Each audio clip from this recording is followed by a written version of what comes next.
শুরুতে সবাইকে একটা ব্যাপার স্মরণ করিয়ে দিতে চাই, আপনার দুয়ার উত্তর তাৎক্ষণিকভাবে পাওয়া যাক বা না যাক, এর সাথে আল্লাহ আপনার উপর সন্তুষ্ট আছেন কিনা তার কোনো সম্পর্ক নেই। আমাদের দোয়ার মাধ্যমে আমরা আল্লাহর সাথে সংযোগ স্থাপন করি। আমাদের দোয়া এমন কিছু নয় যার মাধ্যমে এই দুনিয়া জান্নাতে পরিণত হবে। পৃথিবীর এই জীবনে পরীক্ষা থাকবেই। আমাদের চেয়ে বহুগুণে উত্তম মানুষদের জীবনে সমস্যা ছিল, আর এটা ঠিক আছে। আপনি যদি আসলেই আল্লাহর নিকট থেকে আপনার দোয়ার উত্তর আশা করেন, তাহলে কিছু শর্ত আগে পূরণ করতে হবে। এই খুতবাকে আমি দুইটা জিনিসে ভাগ করতে চাই।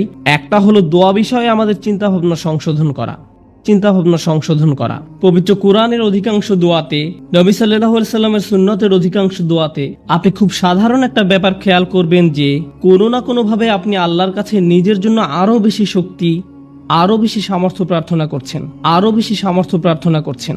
আপনি আল্লাহর কাছে পথ প্রদর্শন, আল্লাহর কাছে ক্ষমাশীলতা এবং আল্লাহর কাছে কৃতজ্ঞতা প্রকাশ করার দোয়া করছেন। আউজিআইনি আন আশকুরা নি'মাতাকা আল্লাতী আন'আমতা আলাইয়া, আমাকে ক্ষমতা প্রদান করুন যাতে আমি আপনার নিয়ামতের কৃতজ্ঞতা প্রকাশ করতে পারি। আমি আপনাদের একটা উদাহরণ দিব যা দ্বারা আপনাদের বুঝতে সহায়ক হবে যে আমি আসলে কি বোঝাতে চাচ্ছি। একজন আমার কাছে এসে বলল, বাল্যকাল থেকে আল্লাহ আযজা জাল্লার সাথে তার গভীর সম্পর্ক ছিল। খুব অল্প বয়স থেকে সে আল্লাহর নিকট দোয়া করত, তাহাজ্জুদ পড়তো, এমনকি কিশোরী বয়সেও যখনই সে আল্লাহর নিকট কিছু চাইতো, আল্লাহ তাকে তা দিত। এই ব্যক্তির আসলে খুব কঠিন এক জীবন ছিল এবং সিদ্ধান্ত নিয়েছেন সত্যিকার অর্থে আল্লাহর উপর তাওয়াক্কুল করে থাকবেন। যখন সে এভাবে বড় হতে শুরু করলো, সে দেখতে লাগলো যখনই সে আল্লাহর কাছে কিছু চাইতো, আল্লাহ অলৌকিকভাবে তার সকল প্রার্থনার জবাব দিত। যখনই সে আল্লাহর কাছে কিছু চাইতো, আল্লাহ কখনো তার দুয়ার জবাব না দিয়ে থাকেননি। এভাবে সে আল্লাহর উপর নির্ভরতা এবং নৈকট্য বাড়িয়ে তোলে। যখনই তার কিছু দরকার হতো সে 2 রাকাত নামাজ পড়ে আল্লাহর কাছে তা চাইতো। তো তার আসলেই আল্লাহর সাথে খুব সুন্দর একটা কানেকশন ছিল। তাহলে এখানে প্রশ্ন কোথায়? প্রশ্ন আসে এই ব্যাপারটা থেকে যে সম্প্রতি তার জীবনে সে অপ্রত্যাশিত কিছু কঠিন সমস্যার মুখোমুখি হয়, তাই সে আল্লাহর প্রতি ইবাদতের পরিমাণ আরো বাড়িয়ে দেওয়ার সিদ্ধান্ত নিল, দুয়ার পরিমাণও বাড়িয়ে দিল। কারণ তার সমস্যা বৃদ্ধি পেয়েছে। সে ভাবলো সমস্যা যেহেতু বেড়েছে, তাই আল্লাহর কাছে সমাধানের জন্য দুয়ার পরিমাণও বাড়াতে হবে। তাই সে এমনটা করলো। সে এত বেশি নামাজ পড়লো, এত বেশি পরিমাণে রোজা রাখলো যে জীবনে কখনো এত রোজা রাখেনি। আল্লাহর কাছে কাকুতি মিনতি করত, কান্নাকাটি করত, যেভাবে সে পূর্বে কখনো করেনি। কিন্তু সমস্যা আরো খারাপ হতে থাকলো, পরিস্থিতির কোনো উন্নতি হচ্ছে না। তখন সে মনে মনে ভাবতে লাগলো, মনে হয় আল্লাহ আমার উপর খুশি নয়। কারণ আগে আমি দোয়া করতাম আর সব দোয়ার উত্তর পেতাম। আমার আগে তো এই সমস্যা ছিল না। যখনই আমার কিছু দরকার হতো, আল্লাহর দিকে ফিরতাম আর আল্লাহ আমার সমস্যার সমাধান করে দিতেন। কিন্তু এখন আমি দোয়ার পর দোয়া করেই যাচ্ছি, আল্লাহর কাছে ভিক্ষা চেয়েই যাচ্ছি, আমার সমস্যার কোনো সমাধান হচ্ছে না, শুধু আরো খারাপ হচ্ছে। এর কারণ কি হতে পারে?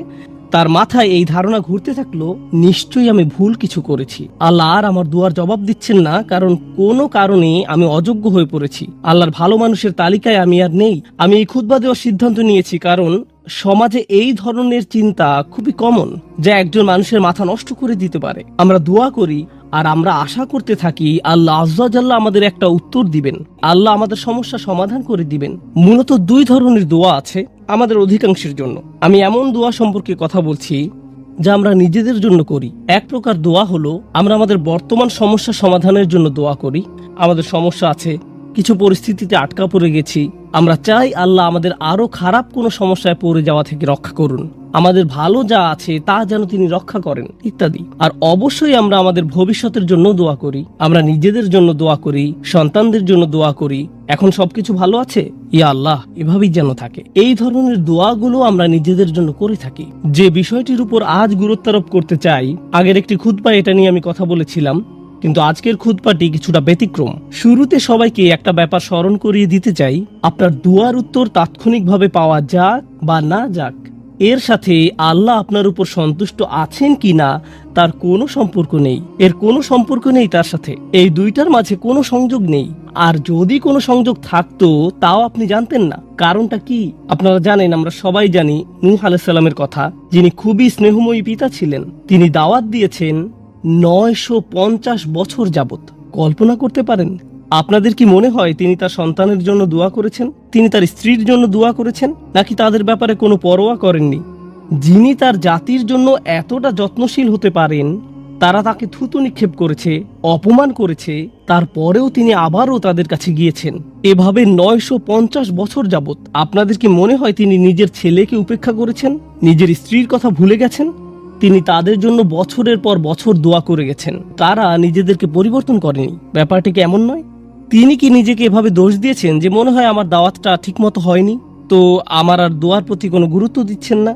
আলোচনাটা এভাবে শুরু করার কারণ হলো ওই মানুষগুলো আমাদের চেয়ে অনেক উত্তম ছিলেন, তাদেরও একই রকম সমস্যা ছিল। এখানে এমন অনেক পিতামাতা আছেন যারা সন্তানদের জন্য প্রতিনিয়ত দোয়া করে যান, কিন্তু তারা দেখেন সন্তানরা ধর্ম ছেড়ে চলে যাচ্ছে, তারা অন্ধকার পথে হারিয়ে যাচ্ছে, আর তারা এটা নিয়ন্ত্রণ করতে পারছে না। নিয়মিত দোয়া করে যাচ্ছেন, কিন্তু দোয়ার কোনো উত্তর দেখা যাচ্ছে না, ফলে তারা হতাশ হয়ে পড়ছেন। আমি কি ভুল কিছু করেছি? আল্লাহ কেন উত্তর দিচ্ছেন না? আরে আপনি তো একা এমন পরিস্থিতিতে পড়েননি। আমাদের রসুল সাল্লাল্লাহু আলাইহি সাল্লাম প্রচুর দোয়া করেছেন। আপনার কি মনে হয় না যে তিনি তার চাচার জন্য দোয়া করেছেন, তার পরিবারের জন্য দোয়া করেছেন? আপনার কি মনে হয় না তিনি আবু লাহাবের কথা বিবেচনা নেননি? যদি তিনি দোয়া করে থাকেন, তার সকল আবেগপ্রবণ দোয়া সত্ত্বেও আল্লাহ আযজা ওয়া জাল্লা তাকে বলছেন, ইন্নাকা লা তাহদি মান আহবাব। আমাদের মাঝে এমন অনেকেই আছেন, এমন অনেক সন্তানেরা আছেন যারা আশা করেন তাদের পিতামাতা বা বড়রা যদি আরেকটু ভালোভাবে আল্লাহর পথে চলতো। এমন বহু তরুণ তরুণীর সাথে আমার কথা হয়েছে যাদের পিতামাতা ভয়ঙ্কর রকমের পরিষ্কার হারাম ব্যবসায় জড়িত। সন্তানেরা, তাদের ছেলে মেয়েরা তাদের বলছে, প্লিজ এই ব্যবসা থেকে বের হয়ে আসেন, আমি আপনাদের উপর নির্ভরশীল, আর আমি তো এই মুহূর্তে আমার পরিবারের জন্য আয় করার অবস্থানে নেই, কিন্তু আপনারা যা করছেন তা ভুল। তখন সন্তানদের বলা হয়, তোমরা পিতামাতাকে অসম্মান করছো, তোমাদের তো পিতামাতার সাথে তর্ক করা উচিত নয়। এই ক্ষেত্রে ব্যাপারটা সম্পূর্ণ উল্টো, যে সন্তানেরা পিতামাতার হেদায়েতের জন্য দোয়া করছেন, কিন্তু পরিস্থিতির কোনো উন্নতি হচ্ছে না। এর বাহিরেও কারো হয়তো ভয়ঙ্কর অসুস্থতা দেখা দিতে পারে, স্বাস্থ্য সংক্রান্ত চরম দুর্দশাও আসতে পারে, অথবা চাকরি খুঁজে পাচ্ছেন না, অর্থনৈতিক সমস্যায় আক্রান্ত, আর আপনি আল্লাহর কাছে দোয়া করে যাচ্ছেন, মনে মনে বলছেন, আমি তো গত বছর ইতিকাফও করেছি, আমি দোয়া করেই গেছি, সারা রাত সিজদায় পড়েছিলাম, এরপরেও আমার সমস্যা রয়ে গেছে, এরপরেও কোনো সমাধান আসেনি। সবার আগে আমি আপনাদের সবাইকে মনে করিয়ে দিতে চাই যে নবীরা, তাদের সকলেই আমাদের বহুকাল পূর্বে যারা এসেছিলেন, আল্লাহ অনবরত তাদের দুয়ার কথা কোরআনে উল্লেখ করেছেন, তাদের সমস্যাগুলোর কথাও কোরআনে বারবার উল্লেখ করেছেন। আপনাদের কি মনে হয় না ইয়াকুব আলাইহিস সালাম, যিনি 12 জন সন্তানের পিতা ছিলেন, তিনি তার সব সন্তানের জন্য দোয়া করেছেন? বিশেষ করে ইউসুফ আলাইহিস সালামের জন্য, যখন তিনি ইউসুফকে হারিয়ে ফেলেন, আপনাদের কি মনে হয় না তিনি ইউসুফ আলাইহিস সালামের নিরাপত্তার জন্য দোয়া করেছেন, তিনি যেন তার সুন্দর সন্তানকে আবার দেখতে পান? আমরা জানি তিনি এত বেশি কেঁদেছিলেন যে দৃষ্টিশক্তি হারিয়ে ফেলেছিলেন, অবিয়াদ্দাত আইনাহু, এবং দুঃখে তার চক্ষুদা সাদা হয়ে গেল। তার এত বছরের দোয়ার কোনো উত্তর পাওয়া গেল না, কিন্তু পরিশেষে উত্তর পাওয়া গেল। আপনাদের কি মনে হয় না যখন মুসা আলাইহিস সালামের মা নিজ ছেলেকে পানিতে ভাসিয়ে দেন, আর দেখতে পাচ্ছেন যে স্রোতের টানে বাক্সটি হারিয়ে যাচ্ছে, বাক্সটি যে কোনো সময় উল্টে যেতে পারে, আর কিভাবে জানেন যে বাক্সটি ওয়াটারপ্রুফ, পানি প্রবেশ করবে না? কিভাবে জানবেন যে এটি পাথরের আঘাত পেয়ে ভেঙে যাবে না? আপনি নদীতে ফেলে দিচ্ছেন একটি বাচ্চাকে, নদীতে। আপনাদের কি মনে হয় না যে মুসার মা আল্লাহর কাছে দোয়া করেছেন? এই দুই দোয়ার ক্ষেত্রে পার্থক্যটা লক্ষ্য করুন। মুসা আলাইহিস সালামের মায়ের ক্ষেত্রে তিনি আল্লাহর কাছে দোয়া করেন, তিনি তার ছেলের সাথে আবার একত্রিত হন ঠিক কয়েক ঘন্টা পর। বাচ্চার পরবর্তী খাওয়ার সময় হওয়ার মধ্যেই সে আবার তার মায়ের দেখা পায়। আর অন্যদিকে ইউসুফ আলাইহিস সালামের ক্ষেত্রে তিনি তার পিতার নিকট থেকে বিচ্ছিন্ন হয়ে পড়েন, কিন্তু বহু বছর যাবত তিনি তার পিতার দেখা পাননি।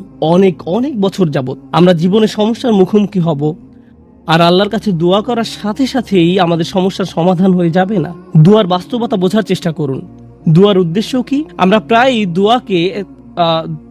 দোয়াকে তলাবের সাথে গুলিয়ে ফেলি। আরবিতে তলাব মানে কোনো কিছু তালাশ করা, কোনো কিছু দাবি করা, আর দুয়ার আক্ষরিক অর্থ হলো ডাকা, এটাই এর অর্থ।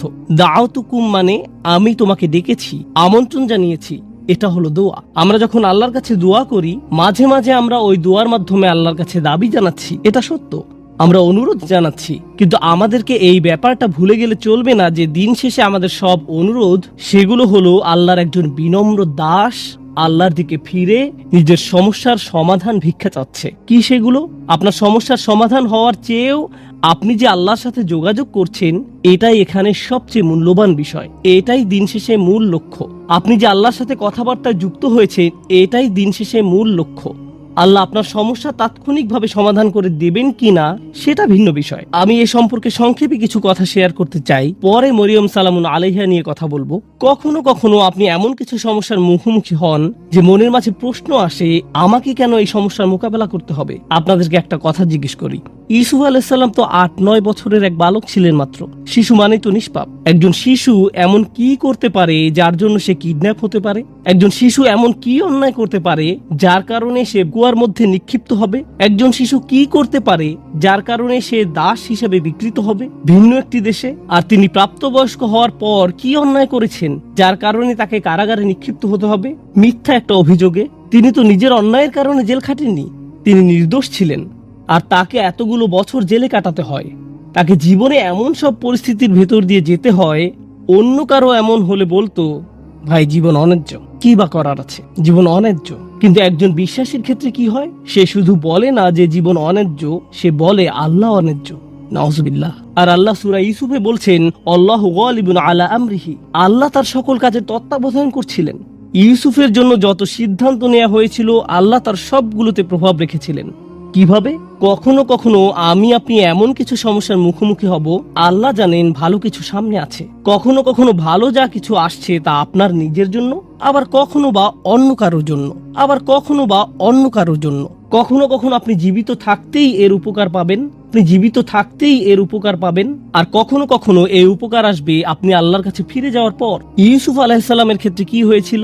একজন পিতা তার সন্তান থেকে বিচ্ছিন্ন হয়ে পড়েন, কিন্তু চিন্তা করে দেখুন, তাকে যদি কিডন্যাপ করা না হতো তাহলে তিনি কুয়ায় নিক্ষিপ্ত হতেন না। তিনি যদি কুয়ায় না পড়তেন তাহলে কোনোদিন মিশরে গিয়ে পৌঁছাতেন না, আর মিশরে কোনোদিন না গেলে তিনি জেলে নিক্ষিপ্ত হতেন না। আর যদি জেলে না যেতেন তাহলে জেলের ওই 2 লোকের সাথে তার কোনোদিন সাক্ষাৎ হতো না যাদের স্বপ্নের তিনি ব্যাখ্যা দিয়েছিলেন।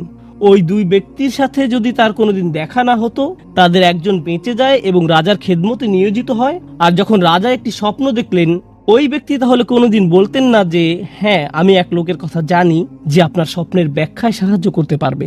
স্বপ্নটা কি ছিল? দেশে 7 বছর হবে প্রাচুর্যের, আর পরবর্তী 7 বছর দেশে কোনো ফসল ফলবে না, কোনো উৎপাদন হবে না, মানুষ দুর্ভিক্ষে মারা যাবে। যদি ইউসুফ জেলে না যেতেন আলাইহিস সালাম এবং তাকে মুক্তি দেওয়া না হতো ওই স্বপ্নের ব্যাখ্যা করার জন্য সেই সময়, তাহলে দেশ অর্থনৈতিক, ফাইন্যান্সিয়াল এবং সামাজিক এক দুর্যোগে পতিত হতো। লক্ষ লক্ষ শিশু দুর্ভিক্ষে মারা যেত। একজন শিশু কষ্ট স্বীকার করলো কয়েক বছরের জন্য, এক শিশুর কষ্ট স্বীকারের ফলে আল্লাহর পরিকল্পনা ছিল অগণিত পরিবারকে অনাহারে সন্তান হারানোর বেদনা থেকে রক্ষা করবেন। এই পরিকল্পনার কারণে ইউসুফ আলাইহিস সালাম জেল থেকে ফিরে এসে স্বপ্নের ব্যাখ্যা করলেন এবং অর্থ মন্ত্রণালয়ের দায়িত্ব নিলেন। আমার এক বন্ধুর নাম হয়তো আপনারা শুনে থাকবেন, তার নাম রবার্ট ডেভিলা। আমি ওই বোনকে তার সম্পর্কে জিজ্ঞেস করেছিলাম, সে বলল সে তার কথা শুনেছে। সে তার শরীরের কোনো অংশ নাড়াতে পারে না, শুধু মুখমণ্ডল ছাড়া। সে কি এমন অন্যায় করেছে যার কারণে এমন পরিস্থিতি? কিছুই না। কিন্তু কত মানুষ ইসলাম গ্রহণ করেছে তার এই অক্ষমতার দরুন। কত শত মানুষ এই ঘটনার কথা শুনে আল্লাহর পথে ফিরে এসেছে। কত শত মানুষ আল্লাহর প্রতি অকৃতজ্ঞ ছিল, যদিও তারা মুসলিম ছিল কিন্তু নামে মাত্র মুসলিম ছিল, এবং সিদ্ধান্ত নিল যে আল্লাহর কাছে আত্মসমর্পণ করবে। কারণ ওই মানুষটি একটি বিছানায় শুয়ে আছে, তার কষ্ট, দুর্ভোগ লক্ষ লক্ষ মানুষের জন্য হেদায়েতের কারণে পরিণত হলো। বুঝতে পারছেন? কখনো কখনো আমি আপনি কষ্টকর অবস্থায় পতিত হই, যা আসলে খুবই সামান্য, এমন অসংখ্য কল্যাণ আর এমন অসংখ্য উপকারের জন্য, যা হয় এখন আমার কাছে আসবে, নতুবা আল্লাহর কাছে ফেরত যাওয়ার পর আমি এর উপকার ভোগ করব। সুতরাং আমাদের দোয়া কোনো কিছু অর্ডার করার মতো নয়। যখন ওই বোন আমাকে তার সমস্যার কথা বলছিল, সাথে সাথে আমার মরিয়ম সালামুন আলাইহার কথা মনে পড়লো। কারণ মরিয়ম সালামুন আলাইহার ক্ষেত্রে এমনকি ছোট বয়সেও তার জন্ম আশ্চর্যজনক। তার জন্মের কথা কোরআনে উল্লেখ করা হয়েছে। খুব বেশি সংখ্যক মানুষের জন্মের কথা কোরআনে উল্লেখ করা হয়নি। মা একটি ছেলে সন্তান আশা করেছিলেন, কিন্তু তার একটি মেয়ের জন্ম হলো। আর আল্লাহ বলেন, ওয়ালাইসা যাকারু কাল উনসা, যার অনেকগুলো গভীর অর্থ রয়েছে। আমি এখন শুধু একটি অর্থ হাইলাইট করছি। এই মেয়েটি অন্য কোনো ছেলের মতো নয়, এই মেয়েটি স্পেশাল। প্রসঙ্গত দয়া করে এই কথাগুলো মনে রাখবেন। পরের বার আপনাদের কেউ যদি সন্তান সম্ভব হয়ে থাকেন, আপনি আশা করছেন, আপনার মা আশা করছে, আপনার চাচাতো খালাতো ভাই বোনেরা আশা করছে একটি ছেলে শিশুর জন্ম হবে, কিন্তু একটি মেয়ের জন্ম হলো, তখন মনে রাখবেন আল্লাহ মরিয়ম সালামুন আলাইহার জন্মের মতো কারো জন্মের কথা এভাবে হাইলাইট করেননি। মেয়ে সন্তান পাওয়া সম্মানের, মেয়ে সন্তান পাওয়া আল্লাহর একটি উপহার। মেয়ের জন্ম হলে অসন্তুষ্ট হওয়া আসলে মুশরিকদের বৈশিষ্ট্য। আল্লাহ মুশরিকদের সম্পর্কে বলেন, যল্লা ওয়াজহুহু মুসওয়াদ্দান ওয়া হুয়া গাযীম। তাদের কাউকে যখন কন্যা সন্তানের সুসংবাদ দেওয়া হয় তখন তার মুখ কালো হয়ে যায়, সে অন্তর্জ্বালায় পুড়তে থাকে। মেয়ে সন্তান পাওয়া আল্লাহর পক্ষ থেকে আশীর্বাদ এবং সম্মান। মেয়ের জন্ম হলে যদি অসন্তুষ্ট হয়ে পড়েন তাহলে আপনি শুধু আল্লাহর উপহারেরই অসম্মান করছেন না, আপনি কোরআনের আয়াতকেও অসম্মান করছেন। এই কথাগুলো মনে রাখবেন। এই শিশুর জন্ম হলো, তাকে আসলে বিশেষ একটি জায়গা দেওয়া হলো। তখনকার সময়ের কেন্দ্রীয় মসজিদে জাকারিয়া আলাইহিস সালাম তার দেখাশোনা করতেন। আর যখনই তিনি তার খোঁজ খবর নেওয়ার জন্য আসতেন, কারণ মরিয়ম আলাইহিস সালাম আল্লাহর ঘরে থেকে আল্লাহর ইবাদতে নিজেকে উৎসর্গ করলেন। কুল্লামা দাখালা আলাইহা জাকারিয়াল মিহরাব ওয়াজাদা ইনদাহা রিজকান। যখনই জাকারিয়া মেহরাবের মধ্যে তার কাছে আসতেন, কিছু খাবার দেখতে পেতেন। তিনি জিজ্ঞেস করলেন, এগুলো কোথায় পেলে তুমি? এই ফলগুলো তো এখন উৎপাদন হয় না, এমনকি এগুলো এই সিজনেরও নয়, এগুলো শীতকালে হয় আর ওইগুলো গরমকালে জন্মে। তুমি এইসব ফল কোথায় পেলে? উত্তর দিতেন, ক্বালাত হুয়া মিন ইনদিল্লাহ। এগুলো আল্লাহর পক্ষ থেকে বিশেষভাবে এসেছে। এই ফলগুলো আমার নিকট আল্লাহর পক্ষ থেকে এসেছে। ভাবতে পারেন এমন একজনের কথা যার দোয়া এমন ভাবে কবুল হয় যে আকাশ থেকে খাদ্য অবতীর্ণ হয় এই নারীর জন্য। তাই যখন ওই বোন আমাকে বলছিলেন তার দোয়া কবুল হয়ে যায়, আমি সাথে সাথে মরিয়ম সালামুন আলাইহার কথা মনে করলাম। কি অলৌকিক ভাবে আল্লাহ তার ব্যাপারে হস্তক্ষেপ করতেন, এমনকি খাদ্যের মতো বিষয়েও। যা আমরা নিজেরা উঠে গিয়ে নিয়ে আসতে পারি, তাকে এমনকি সেজন্য উঠতে হয়নি। খুব স্পেশাল এক কিশোরী, খুব স্পেশাল এক নারী। এখন এই নারী সম্পর্কে যে ব্যাপারটি আজকে গুরুত্ব দিয়ে তুলে ধরতে চাই তা হলো, একদিন তার নিকট এক ফেরেশতার আগমন ঘটলো। ফেরেশতা বলল সে একটি বাচ্চার মা হতে যাচ্ছে। তার মাথায় প্রথমে আসলো, আমি তো বিবাহিতা নই, আমি মা হব বলে তুমি কি বোঝাতে চাচ্ছ? লাম ইয়ামসাসনি বাশার, আমাকে তো কোনো পুরুষ স্পর্শ করেনি, আমার বাচ্চা হবে বলে তুমি কি বোঝাতে চাচ্ছ? কাযালিকি ক্বালা রাব্বুক, আমি দুঃখিত, আমরা এসেছি শুধু সংবাদ জানাতে। এটা হবে কি হবে না সেই ব্যাপারে পরামর্শ করতে নয়। সেই সিদ্ধান্ত ইতিমধ্যে নেওয়া হয়ে গেছে, তুমি একটি বাচ্চার মা হতে যাচ্ছ। এখন তিনি পুরোপুরি আতঙ্কিত, আমি কি করব? তিনি আল্লাহর কাছে ফিরে আশা করতে পারতেন এমনটি যেন না হয়, কিন্তু এটা তো ঘটবেই। আমি আপনাদের জন্য পরের কিছু ঘটনা এখন বর্ণনা করছি, যেন উপলব্ধি করতে পারেন এই নারী কেমন এক কঠিন পরীক্ষায় পড়েছিল। বাচ্চার জন্মের পর তিনি তার নিজ শহরে ফিরে আসলেন। সমাজের সবাই তাকে দেখত দুনিয়া ত্যাগী আল্লাহওয়ালা নারী হিসেবে। এমন নারী যে আল্লাহর ইবাদতে সব সময় নিয়োজিত থাকে। এমন নারী যাকে তাদের নবী জাকারিয়া আলাইহিস সালাম সমর্থন জানিয়েছিলেন। এমন নারী যিনি জাকারিয়া আলাইহিস সালামের তত্ত্বাবধানে বড় হয়ে ওঠেন। মসজিদের আশেপাশের সবাই সেখানে দাঁড়িয়ে আছেন আর তিনি একটি বাচ্চা কোলে করে এগিয়ে আসছেন। সবাই তখন একসাথে তাকে অপমানিত করতে শুরু করলো। কিভাবে তুমি এমন কাজ করতে পারলে? নিজের কি সর্বনাশ তুমি করে ফেলেছো? পর্দার অপর পাশে আজকের জুমার নামাজে অনেক মহিলা উপস্থিত আছেন। আপনারা জানেন কোন মুসলিম নারী এমন অবস্থার কথা কল্পনাও করতে পারেন না, যেখানে তিনি একটি বাচ্চা কোলে নিয়ে দাঁড়িয়ে আছেন আর মানুষ বলছে এই বাচ্চা বৈধ নয়। তার পক্ষে এমন ধরনের অপমানের কথা কল্পনায় আনা সম্ভব নয়। আর আমাদের পুরুষদেরকেও এই ধরনের অভিযোগের কথা কল্পনা করতে পারবো না। আমাদের বোনদের জন্য, আমাদের মায়ের জন্য, আমাদের মেয়ের জন্য এটা আমাদের চিন্তার বাহিরে। একজন মুসলিমের জন্য আমাদের মান মর্যাদা আমাদের জীবনের চেয়েও মূল্যবান। আত্মমর্যাদার যে চেতনা আল্লাহ আমাদের দান করেছেন তা আমাদের কাছে আমাদের জীবনের চেয়েও বেশি মূল্যবান। আর তিনি জানতেন তিনি যখন নিজের এলাকায় ফেরত যাবেন তখন লোকজন এমন কথাই বলবে। তার পেছনে বলা বলি করলে এক কথা, কিন্তু তারা লোক সম্মুখে তার মুখের উপর বলছে, একেবারে সরাসরি তাকে বলছে তিনি কিভাবে এই সমস্যার মোকাবেলা করলেন। কারণ যত দোয়াই তিনি করেন না কেন, আল্লাহর সিদ্ধান্তে কোনো পরিবর্তন হবে না। আল্লাহ সিদ্ধান্ত নিয়েছেন তাকে এই পরীক্ষার সম্মুখীন হতে হবে, তাকে সমাজের সামনে এভাবে দাঁড়াতে হবে। তখন তিনি কি করলেন? যখন প্রসব বেদনা শুরু হলো তিনি বলে উঠলেন, ইয়া লাইতানি মিত্তু ক্বাবলা হাযা। তিনি বলে উঠলেন, হায় আমি যদি কোন রূপে এর পূর্বে মরে যেতাম। আশা করছি সন্তান প্রসবকালে মারা যাব, কারণ সামনে যে অপমান সইতে হবে তার থেকে মৃত্যুর মাধ্যমে সহজে অব্যাহতি পাওয়া যাবে। কোরআনের অন্য কোথাও কারো মৃত্যু কামনা করার কথা উল্লেখ নেই, শুধু এই জায়গায়। একবার চিন্তা করে দেখুন কেন তিনি মৃত্যু কামনা করছেন। আল্লাহ আজ্জা ওয়া জাল্লা স্বীকার করছেন যে কখনো কখনো মানুষ এমন কঠিন মানসিক আঘাতে জর্জরিত হবে যে মৃত্যু কামনা করে বসবে। এমন পরিস্থিতিতেও মানুষ পড়বে। ঠিক এমনই এক চরম পরিস্থিতিতে তিনি পড়ে গেলেন আর আল্লাহ এটা স্বীকার করলেন, ইয়া লাইতানি মিত্তু ক্বাবলা হাযা। আমি এটা পড়ার পর প্রচন্ড ধাক্কা খেলাম। কিভাবে তিনি এমন কথা বলতে পারলেন? জানেন তো আমাদের রাসূলুল্লাহ সাল্লাল্লাহু আলাইহি সাল্লাম বলেছেন, লা ইয়াতামান্না আহাদুকুমুল মাউতা। তোমাদের কেউ যেন মৃত্যুর আকাঙ্ক্ষা না করো, তোমাদের মৃত্যু কামনা করা উচিত নয়। কেউ কখনো সহজে মৃত্যু কামনা করে না, কিন্তু তিনি এখানে মৃত্যু কামনা করছেন কেন? এটা অত্যন্ত কঠিন এক পরিস্থিতি, মারাত্মক এক অবস্থা। তো তিনি যে অপমানের সম্মুখীন হতে যাচ্ছেন তা মৃত্যুর চেয়েও খারাপ।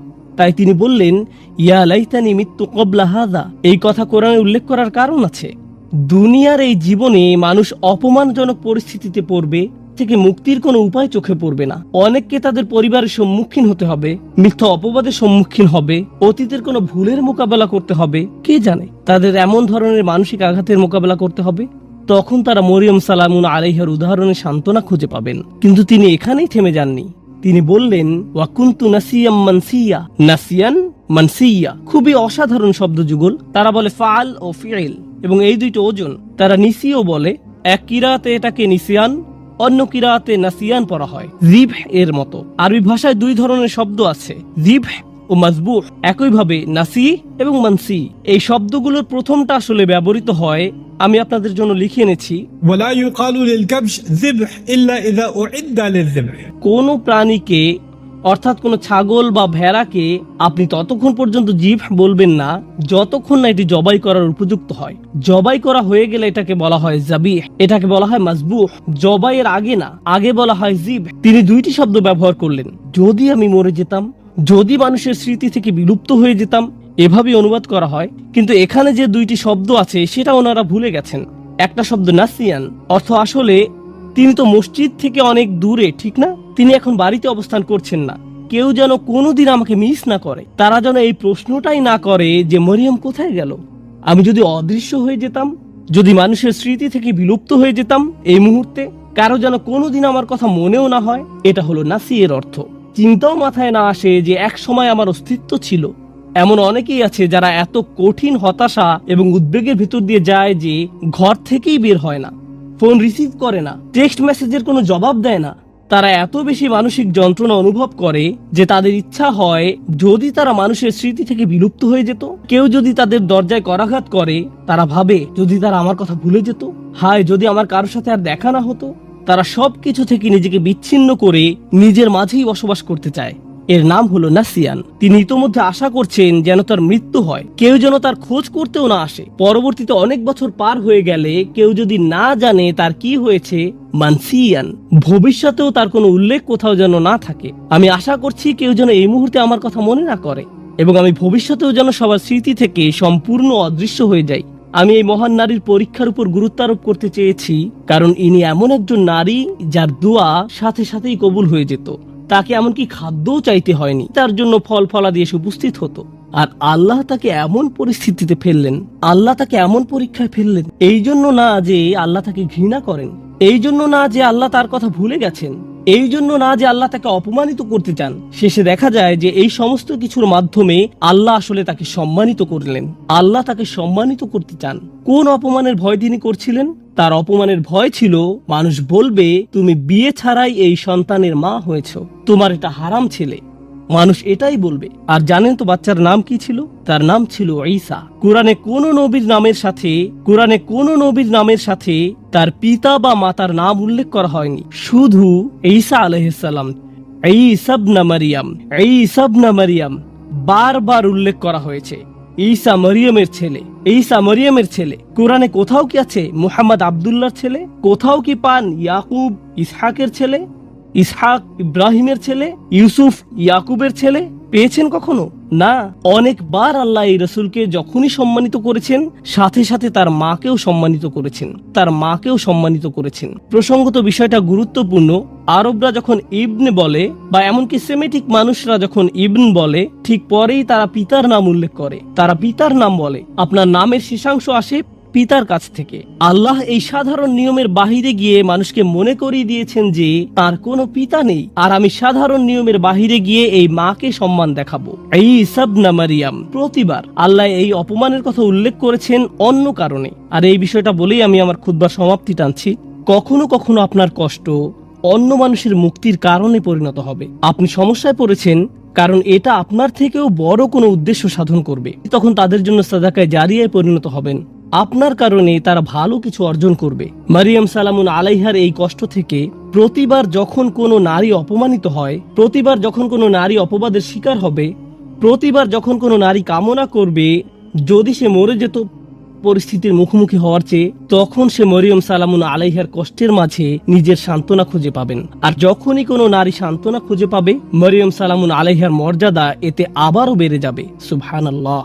আমাদের দোয়ার মাধ্যমে আমরা আল্লাহর সাথে সংযোগ স্থাপন করি। আমাদের দোয়া এমন কিছু নয় যার মাধ্যমে এই দুনিয়া জান্নাতে পরিণত হবে। পৃথিবীর এই জীবনে পরীক্ষা থাকবেই। আমাদের চেয়ে বহুগুণে উত্তম মানুষদের জীবনে সমস্যা ছিল, আর এটা ঠিক আছে। লাকাদ খলাকনাল ইনসানা ফি কাবাদ, আমি মানুষকে সৃষ্টি করেছি অত্যন্ত কষ্ট ও শ্রমের মাঝে। কষ্ট ক্লেশ জীবনেরই অংশ। দুয়ার উদ্দেশ্য হলো আমাকে আপনাকে এই কষ্টগুলো মোকাবেলায় সাহায্য করা। আর কখনো ভুলে যাবেন না যে আল্লাহ আমাদের সাথে আছেন। আল্লাহ আজ্জা জাল্লাহ আমাদের সেসব মানুষদের অন্তর্ভুক্ত হওয়া থেকে রক্ষা করুন যারা ঈমান হারিয়ে ফেলে। আল্লাহ আজ্জা জাল্লাহ আমাদের মর্যাদা দান করুন এবং আমাদের এই কথা স্মরণে রাখতে সাহায্য করুন যে মানুষ আপনাকে অপমানিত করতে চাইবে যেভাবে তারা মরিয়ম সালামুন আলাইহাকে অপমান করেছিল। লোকে আপনার সম্পর্কে কি মনে করে আর আল্লাহ আপনার সম্পর্কে কি মনে করেন, এর মাঝে বিশাল পার্থক্য আছে। কারণ আপনি যদি লোকের কথা মানেন তাহলে মরিয়ম ছিলেন সমাজের সবচেয়ে অপমানিত, আর যদি আল্লাহর কথা মানেন তাহলে তিনি ছিলেন মানব ইতিহাসের সবচেয়ে মর্যাদাবান নারীদের একজন। তাই আমরা আল্লাহর কথা মানব। ওয়ালাকাদ কাররামনা বানি আদম, আর আমি তো আদম সন্তানদের সম্মানিত করেছি।